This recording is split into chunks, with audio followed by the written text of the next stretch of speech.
في ناس بتبقى متصوّرة إنه أنا اترقيت، أنا بقيت leader فأنا كده وصلت، إمم. خلاص دي كده أنا فُزت في السبق. وتلاقي إن واحدة من الchallenges إنه أنا حاسس إن علاقتي بالناس اتأثّرت. الteam اللي تحتك ده لو مش بيتطوّر مع الوقت بعد شوية هيسيبك. واحدة من الchallenges بتاعة الناس اللي عندها OCD يا يحيى. ميرسي أوي، شكرًا. هو الناس لو ما غلطتش مش مش هتعرف. هيتعلموا. the more I know that I don't know. خلّيني أحكي لكم حدوتة بتاعة شخص كان في student activity وكان member عادي بيشتغل على بعض الactivities اللي بتبقى مطلوبة منه يعني. بعد شوية بدأوا يكتشفوا إنه الشخص ده شاطر في حتّة ليها علاقة بالpublic relations مثلًا، فيالّا تعالَ يا فلان علشان أنت في الseason اللي بعده هتمسك الPR team اللي موجود، وساعتها كان تقريبًا حوالي 5 أو 6 أشخاص مثلًا. ففجأة الشخص ده بعد ما كان بيطلب منه شوية تاسكات بيعملها وبيخلصها، بقى هو المسؤول عن إنه ال5، 6 دول يطبّقوا الحاجات دي في الseason اللي بعده. فهو بقى مسؤول عن الأشخاص دول، هو اللي بيحرّكهم، هو اللي بيشوف إيه اللي ماشي كويس، إيه اللي محتاج إن هو يتغيّر وهكذا. فالتركاية اللي الشخص ده وقع فيها وقتها، إنه لمّا بدأ يشتغل مع الteam أولًا دول كانوا أصحابه امبارح أو الseason اللي فات، فجأة بقوا هُم تحتيه وهو بيديرهم. فامبارح كان بيقعد يهزر معاهم ويسِف على حاجات بتحصل في الstudent activity بقى ككُل من تيمات تانية. دلوقتي بقى هو الupper hand أو اليد العُليا اللي بيقول لهم اعملوا وما تعملوش، وبيقول لهم لأ خدوا بالكم من كذا. فبعد ما كانوا صحاب وبيفطروا وبياكلوا سوا، بقى دوره هنا مختلف.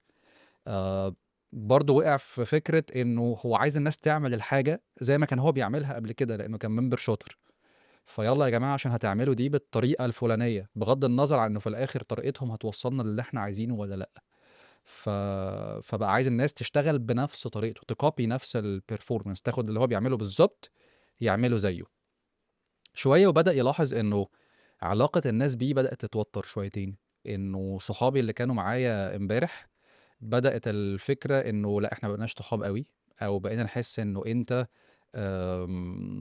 بقيت بتقفش علينا، وأنت امبارح كنت زيك زينا، فالنهارده أنت بقيت بتتكلم معانا بطريقة مختلفة، وأحيانًا بتقفش علينا، فلأ إحنا علاقتنا بدأت تتوتر شويتين، ما بقيناش صحاب زي الأول. كنا بنشتكي زمان من حاجات أنت نفسك بقيت بتعملها النهارده. فكل دي challenges بدأت تقابله في student activity وهو في رابعة جامعة. تقابله آآ والّا قُل الحق ده أنت يحيى، ما صح؟ هو دي الفكرة بقى، إن كل الحدوتة دي ده كان أنا، يعني الحاجات دي أنا فعلًا وقعت فيها وأنا في واحدة من الstudent activities اللي كنت زمان دخلتها. ما كنتش into أصلًا فكرة الactivities دي زمان، بس دخلت عشان صحابي جوّه، ففجأة بقيت شاطر، فجأة بقى معايا team، ففعلًا كل الحاجات دي بدأت إن أنا أشوفها إنه دول صحابي، فالموضوع بدأت العلاقة تختلف وكل بقى الحاجات اللي أنا شرحتها. فدي حُفَر كده أنا وقعت فيها زمان وأنا لسه في الجامعة يعني. وactually لو جينا نبُص لده يا جوليه، إزيك الأول؟ إزيك، عامل إيه، كُلّه حلو أخبارك الحمد إيه، لله، أنا قعدت كويس؟ أرغي كتير شوية. سِبنا لك المايك تمام، ما إن شاء الله عنديش يخلّيك مشكلة. يا رب. فالفكرة إنه إحنا قياسًا بقى على اللي حصل معايا في الstudent activity ده بيحصل في الbusiness وفي الشغل وأي حاجة إحنا بنمسك فيها تيمات. وده اللي إحنا قُلنا عليه المرّة اللي فاتت، إن إحنا هنتكلم عن الfirst time leader. فلو أنا شخص دلوقتي أول مرّة أمسك team، إيه الchallenges المختلفة اللي ممكن تكون بتواجهني؟ إيه طبعًا هنتكلم شوية عن challenges ونتصرّف فيها إزاي، وإيه الstories اللي إحنا عِشناها أو ممكن وقعنا فيها قبل كده، علشان طبعًا في الآخر نبدأ نشوف إيه الحاجات اللي محتاجين نركّز عليها أكتر. فقولي لنا أنتِ شايفة إيه؟ طيب خلّيني أحكي لك أنا إيه اللي حصل معايا أول ما ابتديت أمسك team. أنا للأسف من الناس اللي ما كانتش تعرف يعني إيه student activity ده إلا بعد ما اتخرّجت ب3، 4 سنين. أدركت أوكي، إن في حاجة اسمها student activity، فالموضوع ما عدّيتش بالمرحلة دي خالص. أنا أوكي. leadership جات متأخّرة شويتين. أول مرّة ابتديت أمسك team أنا يعني كان بالنسبة لي أنا people oriented جدًا، فمهم أوي إن الناس تبقى مبسوطة، وأهم حاجة إن ما حدش يبقى متضايق و. فاكتشفت أو كان أكتر challenge أنا دخلت فيه ووقعت فيه حتّة إن أنا people pleaser، عايزة أخلّي الناس كلّها راضية ومبسوطة. مبسوطين. فكان في أوقات كتير إنه أنا باعمل حاجة من الاتنين، يا إما أنا باضُر الbusiness وأنا مش واخدة بالي، أو أنا شايفة إن اللي هيحصل ده هيضُر الbusiness بشكلٍ ما، فأنا واعية إنه أنا مش عايزاه يحصل، فباروح أنا أشيل الtask مكان الشخص، فالناس تبقى مبسوطة وهتطير من الفرح. أنا بالنسبة لي أنا لأ، مضغوطة ومش مرتاحة عشان أنا عمّالة آجي على نفسي عشان الناس تنبسط في نفس الوقت أنا حاسة إن الشركة صعبين جدًا، وأنتم إزاي بتاخدوا قرارات قاسية جدًا وقرارات سخيفة جدًا وبتضايقوا الناس. إمم، فطبعًا كنت في حتّة cute خالص ومش عايزين حد نطبطب على أوكي. الناس وبتاع، فكان يعني من ضمن الchallenges. وعمرِك ما هتوصلي له في الآخر، إنِّك عمرِك ما هتعرفي مستحيل، ترضي جميع الأطراف في مستحيل. النهاية يعني. يعني كان بالنسبة لي لو حد مش مرتاحين سوا ده كده في مشكلة كبيرة، يعني مش إن في اختلاف وجهات نظر إن أنت بتفكر بطريقة وأنا بافكر بطريقة، دلوقتي خلاص يعني ابتديت أدرك إن ممكن يبقى في اختلافات جوهرية في طريقة التفكير بيني وبين مديري ونمشّي الدنيا، وبالعكس إمم. ده تكون حاجة لو إحنا متفقين ومحترمين ده مع بعض، ينفع إن إحنا نوصل بمنتهى السهولة إن إحنا نطلّع حاجات أحسن، إنه مثلًا أنا ابتديت أكتشف إن مديري بيفكّر في تفاصيل، بيفكّر في مثلًا حاجة إزاي نطبّق الحاجات دي، بيفكّر الموضوع على أرض الواقع، حد تاني بيفكّر بطريقة creative وعايز يجيب أفكار فالاتنين لمّا يقعدوا مع بعض أكيد هيبقى في شَد وجذب وخناقة شوية، بس خناقة healthy مش خناقة بنقوم نضرب بعض، يعني إمم. خناقة إنه فكرة مين اللي نكسب أو هناخد من ده على ده، فهيطلع أحسن سيناريو ممكن. أوكي. فده كان challenge عقبال ما فهمته خَد سنين كتير أوي يعني. إمم.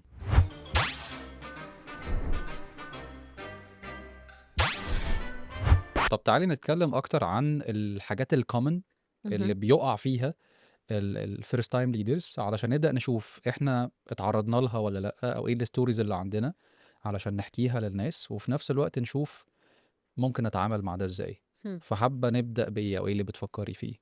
أنا باحس إنه أكتر challenge أنت جِبت سيرته، إنه from peer to manager أو from أو peer to leader. leader. إمم. إن أنا امبارح إحنا كنا قاعدين مع بعض بنسِف على حاجات معيّنة وبنهزر مع بعض، بناكل سوا، بنتكلم عادي، دلوقتي أنت يعني غصبٍ عنك بقيت أنت مسحول سحلة تانية، وبقيت لازم تاخد قرارات أصعب شوية، فابتدت الناس تحس إيه ده أنت بتتنطط علينا، إمم. while إنه أنا مش قاصد أتنطط ولا أي حاجة، فبالاقي نفسي اتحطيت في الحتة دي، فده واحد من الchallenges اللي فعلًا كل ما بنعدّي على ناس لسه مترقية جديد ونقول له إيه الأخبار، يبقى مثلًا حد مسك position في student activity معاه 1 أو 2 بيlead ده وتلاقي إن واحدة من الchallenges إنه أنا حاسس إن علاقتي بالناس اتأثّرت، فدي حاجة من الحاجات أنت عدّى عليك حاجة زي كده أو شُفت example ده؟ كتير، كتير. يعني غير كده كمان باشوف إنه فكرة الmicro managing بقى، دي برضه حاجة من يعني دي اللي دايمًا وأنتِ حتى بتتكلمي ما أعرفش ليه كانت مسيطرة على دماغي دلوقتي، فعشان كده اتكلمت عنها. إنه أنا عشان شاطر في الحاجة ومسكت team بيعمل الحاجة اللي أنا كنت جامد جدًا فيها، فدايمًا أنا داخل في كل التفاصيل، صغيرة وكبيرة.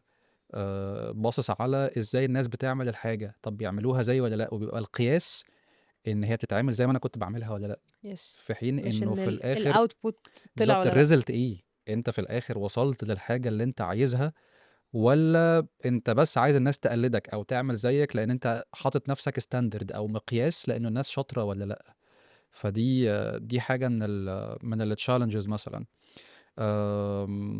إيه stories ممكن أحكيها لِك؟ أنا مثلًا كنت باشوف إنه من الحاجات اللي أنا وقعت فيها وأنا في بداية ما بدأت إن أنا أمسك team وهي فكرة الstory اللي حكيتها في الأول، ويمكن دي كانت في early stage في مرحلة مبكرة قبل ما أكون بقى leader جوّه business ومسؤول عن ناس والكلام ده كله، بس فكرة إنه أنت امبارح كنت زيك زينا، النهارده بقيت بتعمل الحاجات اللي إحنا كنا بنشتكي منها وإحنا مع بعض. دي مثلًا حاجة من الحاجات، لإنه أنا فاكر في الstudent activity كان مطلوب مننا شوية حاجات to achieve في وقت معين أو حاجات نحققها في فترة صغيرة. فكنت مثلًا بنقعد إحنا نعمل meetings كheads أو leaders علشان نبدأ ندّي updates أو نقول إيه الحاجات اللي إحنا عملناها، إيه الحاجات اللي in progress شغالين عليها، إيه الحاجات اللي عايزين نوصل لها. فأنا بيبقى عليّا ضغط أو عبء ما إن أنا عايز أوصل للحاجات دي. عارف إن الناس مش مبسوطين أوي، وإحنا بنضغطهم في الوقت والdeadlines والكلام ده كله، بس في الآخر محتاجين نوصل للtargets yes. بتاعتنا. ف ففي المرحلة المبكرة دي أنا شُفتها بصراحة، إنه بدأت أفهم إنه ممكن يكون اللي فوقيّا مضغوط، وبالتالي أنا كمان مضغوط بسبب الضغط اللي ده كده، عليه. كده. بس الفكرة إنه هي برضه شطارة الleader بقى، إنه أنا دلوقتي إزاي باوصّل أو أشغّل الناس من غير ما أضغطهم بشكل قوي، فيوصل الموضوع لضغط نفسي يخلّيهم مش عارفين يشتغلوا، يس. أو إن أنا أوصّل لهم الimportance أو أهمية الحاجة اللي إحنا محتاجين نحققها. يس. دي شطارة leader وحاجة مُكتسبة بالوقت، يعني دي سهل إن الشخص يعرف يعملها بالوقت. واحدة من الchallenges اللي باشوف إن هي بتبوّظ الجزئية دي أو بتخلّي الteam دايمًا حاسس إنه في ضغط، إن أنا كل حاجة باروح أتكلّم فيها مع الناس، اهم. كبيرة، صغيّرة، ينفع تتقال، ما ينفعش تتقال، فأنا بقيت مراية أو ما فيش filter خالص في أي حاجة أنا باشوفها، فباروح أرمي كل الحلو والوِحِش مع الناس. أنا مش ضد الtransparency أو إن يس. إحنا يبقى في شفافية ما بيننا وإن إحنا صُرحا مع بعض والكلام ده كُلّه، بس في أحيانًا حاجات أنا لو وصّلتها للناس زي ما هي في الوقت اللي إحنا فيه ده، تبوّظ لي يس. الدنيا. أنا دايمًا باقول transparency ليها تَمَن. بالضبط. فالفكرة إنه إزاي تبقى شخص صادق مع الناس مش بيخبّي عليهم، وفي نفس الوقت تعمل الbalance بتاع إن أنت ما بتبقاش بتقول حاجات تخلّي الناس تبقى مش طايقة روحها أو مش طايقة نفسها أو مضغوطة بشكل كبير وهكذا. فأنا اتعرّضت لها زمان وأنا في سِن صغير، يعني أنا باكلمِك في رابعة جامعة، يعني اللي هو إحنا لسه مش فاهمين أصلًا ولا business ولا أي حاجة، يس. بس الواحد بعد كده لمّا بيقعد بقى يفكّر هو أنا ليه زمان حصل فيّا كده، بيبدأ ينوّر له بقى الحاجات اللي أنا عمّال باتكلم فيها أوكي. دلوقتي. إيه تاني شايفة إن إحنا ممكن challenges الناس بتُقع فيها؟ أوكي. واحدة من الchallenges اللي دايمًا بتحصل إنه لو إحنا قُلنا في الbusiness بالذات، إنه أكون أنا جاي مكان وفي المكان ده مثلًا أنا بقى لي سَنة، سنتين، وهابتدي آخُد أول step إن أنا أlead حد أو 2 أو كده. إمم. while إن الteam بتاعي ممكن يكون فيه ناس قديمة وحد أقدم منّي، حد أكبر منّي في السِن، حد مثلًا مذاكر حاجة أكتر منّي، بس زي ما كُنّا بنقول المَرّة اللي فاتت عنده challenges سواء في الhuman skills أو في conceptual skills أيًا كان، أو حتى أرقامه كان حصل مثلًا معاه ظرف ما إمم. قدرش إن هو يبقى بياخد الpromotion دي، إن أنا أتعامل بذكاء وبemotional intelligence أو ذكاء عاطفي مع الشخص ده، دي حاجة crucial. يعني من أول الحاجات اللي أنت تخيّل إن أنت هتبتدي تخبّط فيها، إن أنت تلاقي ناس أقدم منّك بكتير وأشطر منّك في الشغلانة، يمكن مش أقدم منّك في الشركة، بس إمم. أقدم منّك في الشغلانة، ويعني إحنا عدّينا بالexample ده. طبعًا. فاكرة لمّا أول مرّة أمسك team، أنت كنت من الteam بتاعي، وأنت كان إمم. يعني لمّا أنا دخلت الشركة اللي قبلها، لمّا أنا ابتديت أخُش عشان أبقى trainee كنت أنت trainer أصلًا، إمم. فأنت راجل قديم. أنا يعني اتخبطت الخبطة دي مع 3، واحد منهم واخد MBA وأنا كنت لسه على الله حكايتي وهو شاطر أوي، أوي. حد تاني أشطر منّي وفي الtraining بس هي كانت لسه ما خلّصتش الجامعة، فكان لازم الposition ده يبقى حد مخلّص، إمم. وأنت كنت لسه ناقل الteam جديد while إن أنت كان عندك experience رهيبة، فالقرار إنه مين أقدم حد فاهم الdimensions بتاعة الteam ده طلع جوليه. فأنا كان بالنسبة لي دي مأساة، إنه في 3 أشطر منّي بكل المقاييس، كان ينفع إن هم أي حد فيهم يطلع وأنا هابقى مبسوطة لو أنا إمم. بreport لأي حد من ال3. آآ إن أنت تkeep transparency مع الناس دي، وإن أنت تكون بتواجههم، يعني communication is a kind of respect، إن أنت تروح للشخص أنت عارف إحنا اتحطينا في awkward situation، إمم. situation مش لذيذ، فأنا كان directly باقول إن أنت محتاج تcommunicate. يا فلان أنت أشطر منّي، يا فلان أنت أقدم منّي، يا فلان أنت ينفع تlead الteam، والقرار اتاخد غالبًا بناءً على 1، 2، 3، 4. إمم.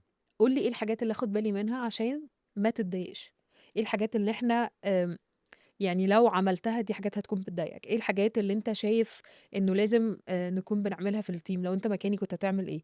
الفكرة دي خلّت الناس بتحس إنه أنتم يعني أنتم صُناع القرار معايا، أنا إحنا مش مع جاي بعض، مش آه، لوحدي جاية باتنطط عليكم، وأنا فاكر بالضبط. حتى مناقشاتنا سوا لمّا كنا في أي قرار بنقعد إحنا مع بعض نتناقش فيه، تاخدي رأينا في حاجات، ودي حاجة من الحاجات اللي سهّلت الأمور، وأنا فاكر إن يس. دي من أقوى الفترات اللي إحنا اشتغلنا فيها كلنا، يس. إحنا وال2 3 اللي بنتكلم عنهم دلوقتي، وكنا بنعمل فعلًا achievements لطيفة جدًا، يس. وما حسيتش إن ده كانت challenge على قد ما إحنا عرفنا إزاي نستغل ده لصالح الteam ككل في الآخر. انا لما ساعتها طبعا ما كنتش فاهمه، يعني هو ده بعد كده اكتشفت ان ده، طب ده كان احسن حاجه تحصل وبتاع، كان يعني ربنا بيسترها مع الواحد يعني. فدي كانت وقتها، بس لما ببص عليها انه ده كان تشالنج مميت، انه لو يحصل مع واحد انا كان مع ثلاثه والثلاثه اصحابي، فالموضوع كان صعب، فكرم ربنا بقى. وأحيانًا الواحد فعلًا في الsituation ده بيحس إنه أنا مش عارف الناس هتبقى بتتصرّف إزاي، متقبّلة، مش متقبّلة، يس. فباحس إنه بيبقى في ضغط من تفكير الواحد بس، لمجرد إن أنا عندي في الteam ناس شاطرة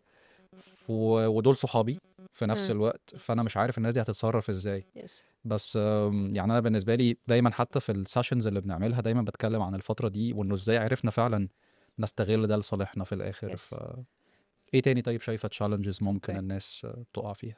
واحده من التشالنجز بتاعه الناس اللي عندها OCD يا يحيى، ماشي، ميرسي أوي، عشان أنا شكرًا. ما عدّاش عندي طب خلّينا التفاصيل نوضّح إيه والدرجة دي. فكرة بالضبط. الOCD أو الناس اللي بتحب تركّز أوي في التفاصيل أنت عامةً. تشرح، أنا مش هاشرح، أنت اللي تشرح يعني إيه ممكن OCD. تشرحي معاناتِك عادي. يا جماعة، أكتر إنسان في العالم أنا شُفته بيركّز في التفاصيل هو هذا الرجل اللي شكرًا، اسمه يحيى خليل. شكرًا. مش يعني عينه automatically تشوف إن أنت مثلًا بتتفرّج على document، بتبُص على document، أنا باعدّي الدنيا، هو يلقط ده في double space هنا من قبل أي حاجة، الfont ده مش زي الfont ده، في حاجات تفاصيل صغيّرة هو هي دي بيلقطها. مرهقة جدًا، يعني هي مش حاجة، هي مش، أنا ما باحسّهاش ميزة، بس هي بتنفع لأ، بتبقى ميزة للleader إن يبقى عنده حد بس مش بيراجع ميزة للي وراه عنده دي الحاجات بقى، دي يعني كده، مش ميزة فاهم، ليّا أنا يراجع كشخص، فاهمة؟ راجع ورا شغله، بيبقى مش حاسس إن بيتعب وهو بيراجع يعني ورا أنا شغله. أنا حتى recently في الteam عندنا بنشتغل على حاجة، باحس إنه الناس بتتعامل مع إيه، عدّيها على يحيى عشان يجيب لك لو في حاجة مش أيوه. باينة، أيوه. فاهمة؟ فهي أحيانًا بتبقى مُجهدة بصراحة، بس التفاصيل بالنسبة لي حاجة مهمة، وباحس إن هي شوية بتبقى activated في مواقف أو في حاجات، وفي حاجات تانية مش فارق لي التفاصيل أصلًا، يعني اعملوا اللي أنتم عايزينه عادي. احمد ربنا إن مش يعني أنا من ساعة ما كنا بنشتغل سوا وأدركت أهمية إن الحتّة دي مش عندي، فمن الطرق إن أنت تشتغل على نَفْسك إن أنت يا إمّا لو أنا عندي عيب معيّن ومش عارف أتخطّى العيب ده، باحاول أشوف work around. واحدة من إمم، الwork arounds بتاعة إن أنا مش باجيب التفاصيل، مثلًا لمّا باراجع على حاجة وإحنا شغلنا visually مهم أوي الpresentations تبقى مثلًا مضبوطة، أدركت إن أنا في ناس معيّنة لازم أبقى وأنا باشتغل يبقى معايا حد في الteam كده. إمم. في بنوتة بتشتغل معايا بقى لنا 4 شركات، كل واحدة فينا بتتحرّك بتروح تاخد التانية، لإنه إحنا الاتنين typically عكس بعض. أوكي. فهي بتبقى حاسة إنه جولي روحي أنتِ اتكلّمي واعملي مع الناس وmeetings وبتاع، وسيبي لي أنا التفاصيل والحنتفة. إمم، فمن ساعة ما اشتغلت معاك أدركت إن أنا عندي الneed أوكي. دي، إن حد يبقى شغّال معايا في الجزء ده. بس هنا أنا باتكلّم إنه الناس اللي عندها OCD أو بتركّز في التفاصيل I mean، لإن OCD ده عادةً بيبقى مرض، اللي إحنا بنتكلّم ده فيه ده ده الحمد الextreme لله بقى يعني، مش يس. حاجة كبيرة. هو OCD obsessive compulsive disorder، فهو الحمد لله إن إحنا بنتكلّم بهزار إمم، مش حاجة قوية يعني. الناس اللي بتركّز في التفاصيل بتطلّع جودة وquality شغل طالع منها بيبقى حلو أوي، أوي. فأول ما أكون أنا مسؤولة عن نَفْسي، أنا باطلّع أحسن جودة وأحسن أرقام وأحسن quality وأحسن كل حاجة. فلمّا ابتدي يبقى معايا 2، 3 هيعملوا نَفْس الtask اللي أنا كنت باعملها، إمم. أنا مش قادر أتقبّل بقى. أتقبّل اللي هيطلع من عندهم. while إنه عشان الإنسان يتعلّم هو محتاج إيه؟ إمم. في أوقات كتير محتاج trial and error. هيغلط. فأنت مش هتبقى قادر تستحمل ده، فأنت بتعمل حاجة من الاتنين، يا يفضل يدّي تفاصيل، تفاصيل يخنق اللي قدّامه، فاللي قدّامه يحس إنه I'm not good enough وعلى طول في feedback وعلى طول في حاجة ناقصة، على طول أنا مش كويس. إمم. يا إما هيقدر يتجاوز القصة دي ويعدّي بيها، ده بتبقى حاجة كويسة. بس الأزمة كمان خلاص أنتم ما بتعملوش الحاجة، فتلاقي الناس اللي تحته فاضية وهو مسحول أوي، أوي، لإنه مش قادر يسيب لهم هم يعملوا الtasks عشان حاسس إن هتعملوا الtask هاراجع عليها هالاقيها تقرف مش هاعملها من أول وجديد. بطريقتي، يس. فاللي هو بيفضل بتلاقي نفسك، أو بتعرف ده منين؟ تلاقي نفسك إن أنت فجأة الناس اللي معاك فاضية وأنت مسحول أوي. إمم. فمش بس إن أنا مسحول، ممكن أكون أنا مسحول عندي شوية يعني ينفع مشاكل تانية تبقى ليها علاقة بإن أنا مسحول أوي، بس لو أنا مسحول والناس اللي معايا فاضية، أنا مش موزّع تاسكات صح. ده إمم. indicator واضح. فده اللي بيسموه الdelegation أو التفويض، إن أنا أفوّض حد مكاني إنه يشتغل في التاسكات دي اللي هو محتاج يتعلمها، واللي ليها علاقة بدوره هو مش بدوري أنا. إمم. فلازم أبقى عندي mindset بتاع إنه I'm leading people، يعني أنا عندي جزء زاد في الشغل إن أنا أعمل planning للتاسكات وأوزّع وfollow up ما ينفعش إن الجزء ده أبقى ignored علشان خاطر هاعمل الtasks بإيدي. هو هيتعلم إزاي وأنت هتفضى إمم. للleadership part إزاي. فالdelegation واحدة من الحاجات المهمة أوي اللي بيُقع فيها الناس اللي بتحب التفاصيل وبتعمل quality فظيعة ومش بتقدر بسهولة إن هي أحيانًا تفوّض. بيبقى الناس مستخسرة إنه يسيب الحاجة اللي هو شاطر فيها أوي Yes. دي It's ويدّيها my لحد baby وأنا اللي عملتها بتاعتي. وأنا اللي بدأتها وأنا اللي ما كانش في حد في الdepartment وأنا اللي وعلى فكرة عملت. هو good يعني هو بتتعمل بنيّة جدًا. طيبة حسنة، مش إن هو فيها حاجة شريرة يعني. Yes. بس في الآخر أنت لازم تبقى عارف إنه الteam اللي تحتك ده لو مش بيتطور مع الوقت بعد شوية هيسيبك. صح. ما هي دي الفكرة، لأنه هي مش بس delegation عشان أنت تفضى، لأ هي delegation عشان أنت يبقى عندك وقت تفكر strategically بقى في حاجات تانية وgoals تانية وأهداف تانية. وفي نفس الوقت الteam اللي تحتك ده أنت بتجهّزه علشان دول بعد شوية لو أنت اترقيت لازم يبقى فيهم حد جاهز صح. مكانك على الأقل، فيبقى أنت طوّرت في الناس بتوعك وهُم شايفين ده. إنما لو أنا طول الوقت أي project كبير أنا اللي باعمله بنفسي، أولًا أنا مش هيبقى عندي وقت، هابقى على طول صح. مسحول، وأرجع بعد كده أقول إن الناس كلّها بتمشي الساعة 17:00 وأنا الوحيد اللي باقعد للساعة 20:00 و21:00 و22:00 وباروّح البيت بافتح اللابتوب بتاعي. ما هو فيها جزء كبير إن أنا مش باعمل delegation للناس لمجرد إن أنا عايز الحاجة تطلع بطريقة صح. معيّنة. هو الناس لو ما غلطتش مش مش هتتعلم. هيتعلموا. هي دي بقى النقطة. فالdelegation هو بحر وتفاصيله كتير، وده ممكن يبقى episode تانية لوحدها، Yes. بس إحنا بنتكلم فيه من برّه شويتين، لإنه في الآخر هي حاجة الناس ممكن تذاكرها وتحضر فيها تدريبات عشان يشوفوا المفروض ده يتعمل إزاي. يس.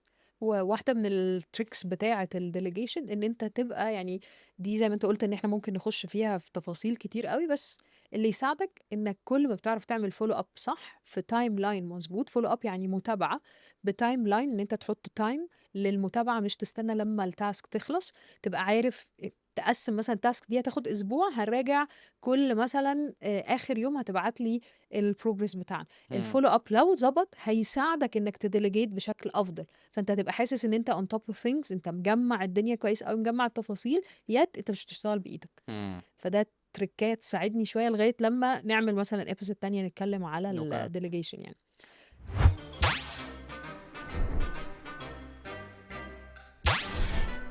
أوكي. طيب شايفة إيه تاني ممكن challenges common؟ أوكي، أنا باقول كل الchallenges، استنى بس عشان عندي ماشي. حاجات كتير. ماشي، ممكن أقول challenge أنا يعني أنا شخصيًا ما مرّيتش بيه بس باسمعه من ناس كتير، إنه while أنا I'm leading people أنا حاسس إنه I'm not good enough. أوكي. أنا بقى مش ما عدّيتش بيه في الحتّة الtechnical، بس في حِتَت عدّيت بيها في جزء مثلًا حاسة إنه آمم من ناحية people pleaser إنه I'm not good enough. فحاسة إن الناس كلّها لو أي حد زعلان I'm not good enough. أوكي. أنا لو في حد واحد بس متضايق ومش مبسوط وقال إنه ده مش مكانه مثلًا، إمم. أو واحد جه يشتغل معانا وهيجرّب إنه يبقى trainer لأول مرّة وبتاع، وعنده مشاكل يعني خارقة والشغلانة مش بتاعته. أوكي. مثلًا عنده مشكلة كبيرة في الصوت، مش هيعرف إن هو مش حابب أصلًا، ما عندوش passion، ما عندوش knowledge، مش عايز يذاكر. دي حاجات تخلّيه blocker مش عارف يشتغل. أنا دايمًا باحس إنه I'm not good enough، ده الراجل ده مشي زعلان، ده متضايق. فدي حاجة من الحاجات اللي مش واقعية، هي إن أنت لو مثلًا الأرقام ما جبتهاش، ما حققتش أرقامك overall بتاعة الteam، إمم. تحس إن أنا I'm not good enough. واحد متضايق I'm not good enough. حاجة مثلًا direction جديد أو حاجة كبيرة أوي عليك، أنت لسه بتاخد baby steps في إمم. الleadership. فمش طبيعي إن أنت تفكر في حتة strategic وإن أنت تشقلب الdepartment. فنخش فأنا لو ما بقى شقلبتش الdepartment آه. I'm not good enough. فنخش في حتة الimposter syndrome بقى، إنه آه. أنا مش ممكن شاطر، تشرح أنا لنا مش إيه جامد. الimposter syndrome؟ هي الفكرة أو ما يسمى بالimposter syndrome دي إن أنت دايمًا تخش في mood إنه أنا مش قوي، أنا مش شاطر، أنا مش جامد، فدايمًا تحس إنه في negative filter. كل الكلام اللي بيحصل جوّه دماغك إن أنت مش مؤهل، إن أنت مش شاطر، إنه الناس مش واثقة فيّا، فدايمًا بتلاقي نفسك عمّال تقلل من نفسك بشكل كبير، وده طبعًا هي فيها تفاصيل كتير أوي، أوي، أوي. بس ده باختصار علشان الموضوع برضه يس. ما يطولش. فحتى كان في صورة كده بنحطها واحنا بنتكلم عن الامبوستر سيندروم. عارفة صورة المراية اللي هي فيها أسد بس شايف نفسه في المراية قط قطة. صغير؟ امم. دي هي الفكرة باختصار شديد، اوكي. انه حد قوي جدا بس الافكار اللي جوه دماغه اللي مسيطرة عليه بحكم مواقف مر بيها بتخليه يوصل لمرحلة انه لا انا مش قوي، انا مش شاطر، انا ما استاهلش اللي بيحصل ده، وهكذا يعني. يس، لانه ممكن تكون انت التارجت بتاعك كان مثلا انت تجيب رقم معين، فانت بتجيب الرقم ده بسهولة وانت individual contributor مسؤول عن نفسك. بعد كده انت بقيت ماسك تيم، والتيم ده فيه ارقام مش مظبوطة، مم. فطبيعي ان انت يعني ارقامك مش تبقى هي. فممكن تكون انت قوي جدا بس حاسس ان انت فقدت القوة بتاعتك ومش عارف تمشي الدنيا مع الناس. مم. فدي اكتر اقدر اقول ان هي ليها علاقة بحاجتين: انه يبقى عندي self awareness وعندي حد اراجع معاه السيلف ايمج. مم. سيلف awareness يعني وعي بنفسي، وان انا احاول ادور ورا نفسي واذاكر انا مين وبعمل ايه وشاطر في ايه ومش شاطر في ايه، واشتغل على نفسي كويس. والناحية التانية ان عندي حد بيقول لي هل الصورة الذاتية السيلف ايمج بتاعتي مظبوطة ولا لا. مم. من الحاجات اللي دايما انا عندي مشاكل كتير قوي في السيلف ايمج على مستويات كتير قوي. مرة حلمت، يعني فاكرة كويس قوي ان انا كان عندي تعويرة في وشي، اوكي. وكنت متضايقة منها جدًا، ومستنية بقى الأيام عشان الscar بتاعتها تخف. تروح. ففاكرة كويس أوي إن أنا في يوم كنت باحلم وشُفت يعني في الحلم ده بابُص على وشي في المراية، فشُفت الscar فظيعة. مم. صحيت من النوم جري على المراية بابُص الscar حاجة زغنطوطة، فابتديت أُدرك إزاي أنا كجوليه من جوّه شايفة الscar، شايفة الself image دي مم. بشعة، مم. while إنه المراية الحقيقية الناس شايفاها إيه؟ عادي. يعني كان be ignored، اللي هو ناس كتير أوي ما خدتش بالها إلا لمّا أنا قُلت. فدي حاجة من ضمن الحاجات اللي أنا محتاج أراجعها مع حد trusted، مم. من ناحية الشغل، من ناحية إنه يعني تبقى محظوظ لو عندك mentor كويس في الشغل ليه علاقة إن هو فاهم الشغلانة بتاعتك. دايمًا باقول بلاش في الشغل إن أنت تاخد آراء من، يعني تاخد بس آراء من ناس برّه المجال. يُفضّل إن أنت ناس جوّه المجال تساعدك إن هي مم. سبقتك بخطوة أو 2، وفي نفس الوقت تبقى حد يعني trusted بالنسبة لك، تعرف تحكي معاه يقول لك تعمل اوكي. إيه. واعتقد كمان ده مهم، البوينت دي برضه عايز الينكد بجزئيه انه مهم ان انا دايما اشوف هو الصوره اللي انا شايفها لي كليدر من جوه في دماغي، هل هي فعلا الناس شايفاها من بره ولا لا. لانه زي ما قلنا اوقات انا بقلل من حاجه قويه عندي لمجرد ان انا حصل حاجه ما عجبتنيش فاقعد انب نفسي، واحيانا بيبقى العكس، انا اهم. حاطط نفسي في قالب ان انا جامد جدا وشاطر قوي ده أنا اللي وعندي اترقيت وأنتم لأ. وانا مش عارف ايه وبعمل وبسوي، في حين انه فيهم حاجه الناس شايفه ان انت اصلا مش شاطر فيها. فدي بقى فكره انه تعالى بقى ايه نحطم الامال دي على صخره الواقع اللي احنا شايفينها من بره. فده مهم ان احنا نبقى شايفين برضو انه، ودي احيانا بيجي منها فكره السيرفيز ال 360، ان انا اشوف راي الناس ايه والحاجه اللي انا بقيم نفسي على اساسها الناس شايفاها من بره ولا انا بس اللي شايف ده أوكي. اصلا. فدي برضو نقطه مهمه يعني. انا حاسس ان احنا لو قعدنا نتكلم عن ايه اللي بيقع فيه الفيرست تايم ليدرز ممكن نتكلم لحد بكره. ده كده، كده. فاعتقد ان دي الحاجات الكومن اللي تقريبا اغلب النيو ليدرز بيقعوا فيها. بس تعال نديهم شويه هنس كده سريعه، تعمل ايه وانت لسه بادئ تبقى مسؤول عن تيم معين، ايا أوكي. كان بقى انت في ستودنت اكتيفيتي، انت في بزنس والموضوع مور بروفيشنال قوي وحاجه فورمال شويتين. ايه الحاجات اللي ما ينفعش الفيرست تايم ليدر يتجنبها علشان ما يقعش في اخطاء بقى كتير او أوكي. الحاجات اللي بنتكلم فيها؟ شايفة إنه في حاجات كتيرة تتعمل، بس بالنسبة لي وbased on الpersonal experience بتاعتي، أكتر حاجة مهمة الdirect communication. أنا محتاج أكون باتأكد إنه لو في موقف awkward زي ما كنا بنقول، روح اتكلم directly، إنه أنا مش عايز الموقف ده يحصل، مش عايز يبقى في زعل أو يبقى في مضايقة، أو إنه في targets معينة إحنا لازم نعملها، فأنا directly محتاجة أقول للناس. كل ما كنت بcommunicate بشكل قوي وأعمل alignment بيني وبين الناس كويس، كل ما كان الموضوع يبقى سهل إن أنت تعدّي أي مشكلة. دي حاجة من الحاجات المهمة أوي، إنه قد إيه أنا عارف أcommunicate كويس مع الناس، وأنا ما باخدش قرارات من دماغي. أنا بارجع للناس على الأقل قبل ما أطبّق القرار هاقول لهم: يا جماعة حصل 1، 2، 3 فإحنا مضطرين نعمل كذا. لو إحنا مش مضطرين اتناقش مع الناس. حاول إن أنت تkeep alignment إن كل أسبوع إحنا عارفين الشغل بتاعنا عامل إزاي، نحط plan واضحة. فاكرة كويس أوي وقت لمّا كنا شغالين trainers في نفس الteam سوا، كان مديرنا مصطفى بالنسبة لي هو الideal. أنا ما عدّاش عليّا leader إمم. بشطارة مصطفى بصراحة. فكان دايمًا فاكر الvoice note اللي كنا كلنا بنقعد نهزر معاه ونتريق عليه يعمل لنا. كانت الvoice note 9 دقايق بيقول الplan بتاعة كل واحد فينا إمم. هو هيعمل إيه. بدل ما قعدنا في meeting ساعتين 3، هو كان بيقول إحنا الأسبوع الجاي فلان بيعمل كذا وفلان بيعمل كذا، كلنا align نفس الvoice note.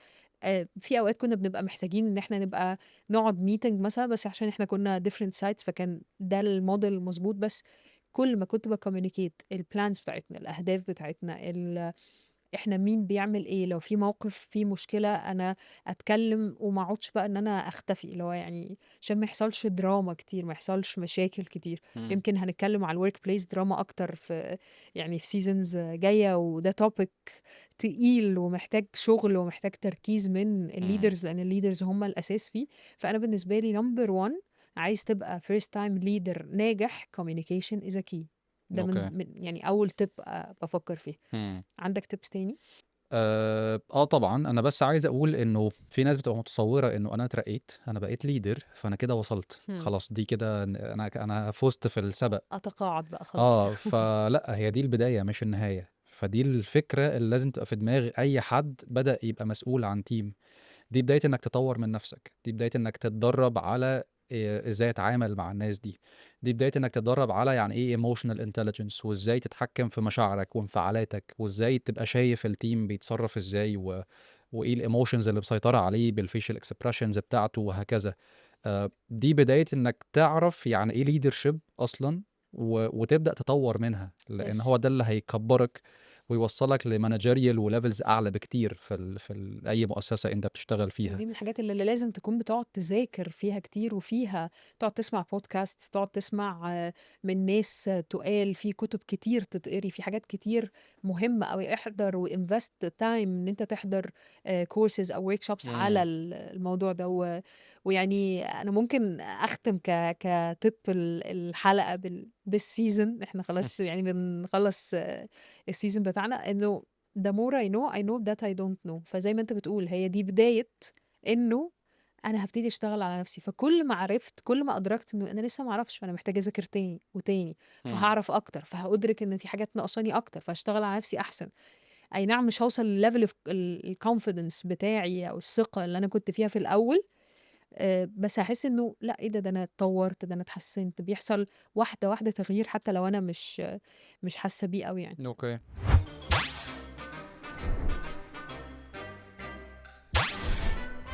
يمكن برضه لو هانهي بحاجة صغيرة، أفتكر كان جون ماكسويل كان قال في الكتاب بتاع Five Levels of Leadership leadership. لمّا كان بيتكلم عن إنه فكرة الleadership هي حاجة إحنا بنتعلمها day by day not just in one day. Yes. فأنت عمرك ما هتبقى leader شاطر أو حد مسؤول عن team وناجح، فهتاخد حقنة leadership تصحى من النوم خلاص كويس، فأنت عرقت شوية بقيت تمام، فده مش هيحصل. هي الفكرة إن الموضوع لازم فعلًا يتم باستمرار مع الوقت، كل شوية باطوّر جزئية أماستر الحتة دي، بعد كده أطوّر جزئية تانية وهكذا. فدي فكرة القيادة. وحتى قبل ما نسجل النهارده كنت باتكلم معاكِ في فكرة إنه الleadership هي puzzle، أنا كل شوية باحط فيه حتة. فالحتة دي أنا باقويها علشان أخلّصها وأحط الحتة التانية، علشان في الآخر يبقى عندي الpuzzle أو الصورة الكاملة لإن أنا leader شاطر أو أقرب لإن أنا أكون حد شاطر، مش مثالي، مش هاقول مثالي، Yes. بس الفكرة إن أنا أبقى خلاص بقيت على قدر من الself awareness وعارف إزاي أتعامل مع الناس عشان أبقى حطيت نفسي في مرحلة أعلى بكتير من إن أنا بقيت first time leader زي ما إحنا بنتكلم دلوقتي. Yes. حابة تقولي أي حاجة؟ إحساسك إيه وأنت بتختم season 1؟ يعني مبسوط ومتضايق بصراحة، يعني مبسوط إن إحنا عملنا حاجة كان نِفْسنا فعلًا نعملها من كذا season. فترة، وstill طبعًا لسه بييجي لنا feedback عليها وI believe إنه لسه كمان الحلقات اللي هتنزل الناس هتكتب لنا عنها feedback ويقولوا لنا إيه اللي محتاجين نتكلم عنه في الحلقات اللي جاية. مبسوط إن إحنا الاتنين اشتغلنا على حاجة مع بعض تاني، لإن أنتِ عارفة أنا باحب نشتغل سوا. Yes. وأنا كمان. متضايق إن الseason بيخلص، بس في الآخر طبيعي إن إحنا مش هنقدر نعمل season infinite يعني، لازم هيبقى في نهاية للseason. بس عايز أشكرِك على الحلقات اللي فاتت، و وعايز أشكر الناس اللي بتسمعنا برضه، ومستنيين still آرائهم والحاجات اللي هيقولوا لنا عليها لو حبينا نتكلم في حاجة عشان نبدأ نفكر لو هيبقى في season تاني ممكن يبقى شكله إيه، طريقته إيه اللي محتاجين نكمّل عليه بنفس الطريقة، إيه اللي محتاجين نغيّره، فهو mix of emotions بصراحة يس. مختلفة يعني، بس في الآخر أي حاجة لازم بيكون ليها نهاية يعني. اوكي، انا كمان عايزه اشكرك وعايزه اشكر كارير 180 تيم، لانه يعني في كم من المجهود وكم من البلاننج وكم من الترحيب. انا بحس ان انا بارت من كارير 180. يعني مش بقول كده كتطبيل، انا بحب كل فرد في كارير 180 اشتغلت معاه كان لطيف جدا، وكان في كذا حد اقدر احس ان انا بريكوجنايز حاجات كتير، او احس بريكوجنيشن منهم، واحس انه إحنا تيم واحد. عشان كده أنا يعني عايزة آخُد وقت أشكرهم properly يعني، وفي نفس الوقت عايزة أعلّق على نفس الجملة اللي أنت قُلتها. يعني لو حابين يبقى في season 2 قولوا لنا إيه الtopics اللي أنتم مستنيينها، قولوا لنا أفكار أنتم حابين تسمعوا عنها، لو حابين نغيّر حاجة في شكل الحلقة، guests نِفْسكم تسمعوا منهم أكتر في topics مختلفة. متحمسين إن إحنا إن شاء الله، إن شاء الله نشوف الcomments بتاعتكم ناخد season تاني. وthank you so much لكل حد سمعنا وكل حد بذل مجهود في الproject ده. وأعتقد مش معنى إن الseason بيخلص برضه إن إحنا ما نفكّرهمش إنهم يعملوا إيه، أيوه، فعّل يفعّلوا زر الجرس. بالضبط كده، وأكيد اعملوا follow للchannel علشان ييجي لكم كل الepisodes وكل الحاجات اللي هتنزل ليها علاقة بالHR الطيب، ونشوفكم على خير إن شاء الله. باي باي. باي.